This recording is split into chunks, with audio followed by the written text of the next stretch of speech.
You guys, welcome back to another Monday morning motivation. I am filming this in my parents' house, not their new house, my childhood home, in a closet in the basement because that's what we're working with. I am in Chicago.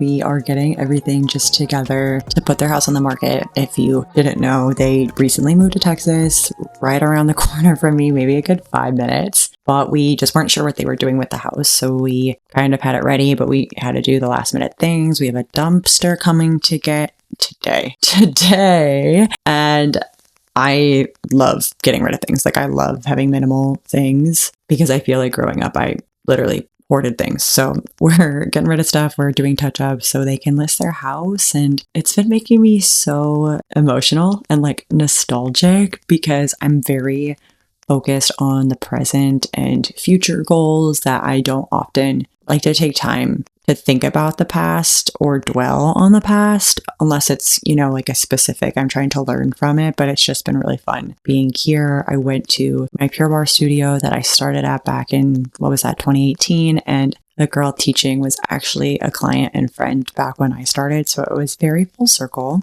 in that way, but it's been really fun. But I did have a lot of anxiety leading up to this. Just one, the cold, which is so funny because even my mom had the cold anxiety because it's 70, 80 in Texas and going to be in the 30s here, but we're here and we're doing it. And also I came here without Garrett. He is here now, but we flew in separately just because he works better at home and I wanted to be here to help my parents a little bit more. So I don't know why, we just always travel together most of the time, 9 times out of 10. And we survived. I actually think he had it harder because he traveled alone and I was with my parents. So it worked out, but we're here now and we're making it work and we are going to get into the episode. And before we do, make sure you subscribe, all the things. Your support means so much to me. And I love how much we are growing and bringing you fun guests in the near future. We have been recording like crazy. So make sure you subscribe so you don't miss any episodes. But we're going to get all into the embodiment,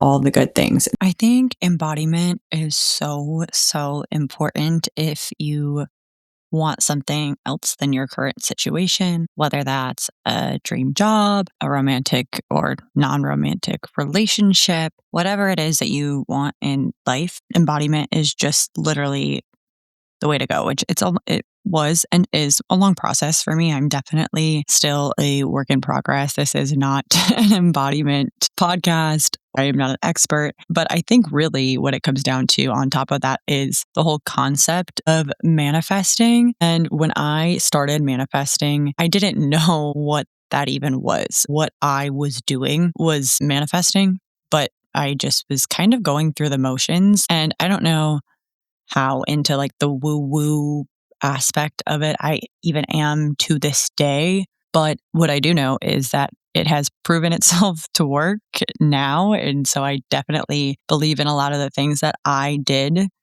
back then and I try to do them now. But now, as I'm personally exiting out of performing in that regard, I do find myself remembering how hard it is to really truly embody the person that you want to become in real time. There's just no way to slice that other than it is difficult. So when you're starting over, and imposter syndrome is a real thing, but there are ways to get over it. And there are things that I have done in the past and that I now do now for new goals. So just to walk through for Rockette specifically, if that is something you're trying to do, if you have a different dance job that you want, or you just have any goal in life really that is requiring you to become someone else, level up in any way. It's just the concept of if you want something you never had, you have to do things you've never done. Some of the things you probably have heard me talk about before if you've heard me speak about anything, but my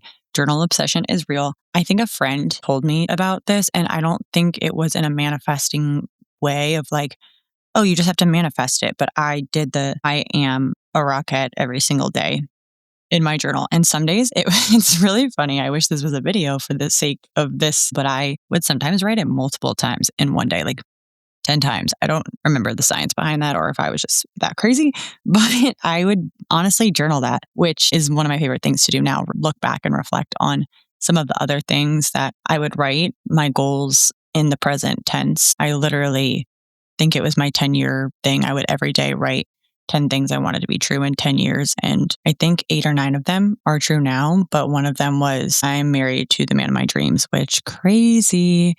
Oh yeah, one for sure was to have 4 kids. But I think I remember I did specify that it didn't have to be in 10 years for that one. So good job, Gabby, because we're running close to that timeline. I'm not probably popping 4 kids out in the next 3 years. Bring it back. I would journal that every day. And it's just that same idea. I talk about it a lot too, of speaking your dreams to the world. And I don't mean that in a way that puts you in a vulnerable position, because I do think not everything needs to be shared. Some things you should hold close to you. But when it's something like that, I want to be in this dance company, you have to kind of put that out into the world. One thing that I really noticed made a difference, and I don't even know when this turned into a conscious decision. I think it started a little subconscious for me, dressing the part, specifically in a dance class. It was buying things that were all black, which, fun fact, that is not a hard rule that you have to wear black, but it's just what everyone did, which is a whole nother story. The black vest.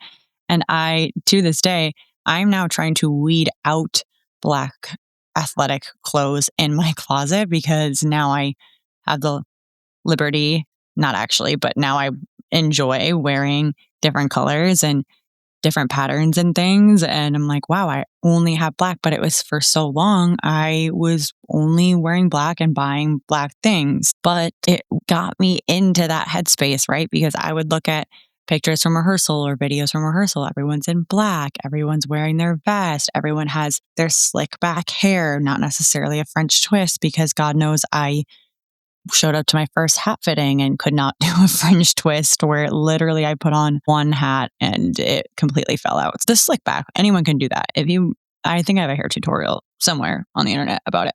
But even makeup, I remember again, if you listen to last week's episode, I would roll out of bed, didn't put on makeup ever, especially to dance. A lot of that was also because I'm acne prone, and I was just always taught to not put anything on your face that could potentially clog it, especially when you're sweating and things. But I remember it really hitting one of the first few times I did the summer intensive, and all the Rockettes leading it were wearing makeup, and even to the lipstick. Some of them would wear literal lipstick when I'm like, you're dancing. Granted, they were leading it, but it kind of made me rethink everything, because I don't even think in college I really wore makeup to class ever. When I was in Chicago dancing in the city, I started wearing makeup. It's the same idea of dressing the part, but the look good, feel good situation, right? It totally would change how I would even dance if I was wearing makeup, had my hair really not even slick, but just really done nicely, not just thrown up on top of my head. If I was wearing clothes, black or not black, but that just made me feel confident in myself, I showed up better. So it sounds silly, but really dressing the part. I did that Pure Barre TV thing a couple of weeks ago, probably a month ago at this point. Wow, time flies. But I, for the segment, was wearing leggings and a tank top, Pure Barre clothes. But when I was showing up there, I made sure I had my nice jacket on because it was cold, and I wore shoes that made me feel put together. And my hair was done because I was walking into a news station, which didn't really matter, but it just made me feel confident. It made me feel like I belonged there, that I was able to speak and hold myself and all of the things. So I really believe in that one. But moving on, talking about the last episode, I also talked about my Pure Barre kicks and habits and all of those types of things, which go back and listen to it. If you haven't, you'll know what I'm talking about. But when I would practice those kicks, people that worked with me, most of them knew that was happening. And we're talking 2018. I didn't even move to New York until 2021.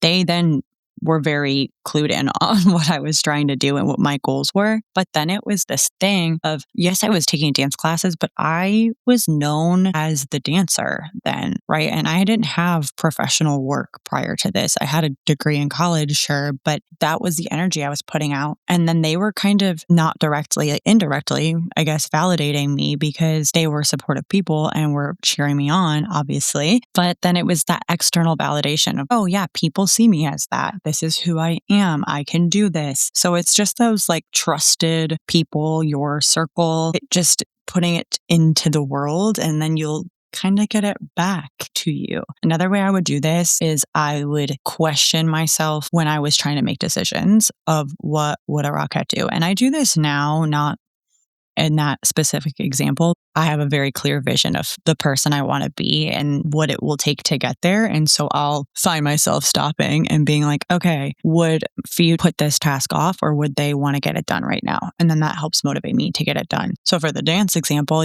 I would literally be like, okay, what would a Rockette do? What class would they want to take? Would they skip this workout, or would they not skip this workout? And it even helps with insecurities in that way. This sounds kind of crazy, but when I was in classes too, like I've talked about, I think it was episode 1 of my Monday series, how I would take classes that would just help support me, which a lot of that in Chicago was ballet. And I'm not a turner. I'm actually not a turner. I'm not a leaper. What am I?